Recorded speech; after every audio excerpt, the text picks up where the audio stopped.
আজি আমি শিকিম আপোনালোকৰ যদি কোনোবাই ফেচবুক একাউণ্ট হেক কৰিছে তেনেহ'লে কেনেকৈ গম পাব। প্ৰথমতে ফেচবুকটো অ'পেন কৰিব, তাৰপিছত ছেটিঙত ক্লিক কৰিব।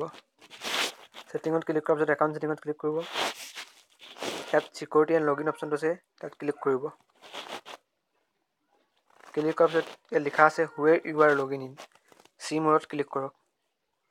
ইয়াত আপোনালোকৰ কোনটো মোবাইলত আৰু ক'ত ইউজ কৰিছে, কোন লোকেশ্যনত ইউজ হৈছে চব দেখাই দিব।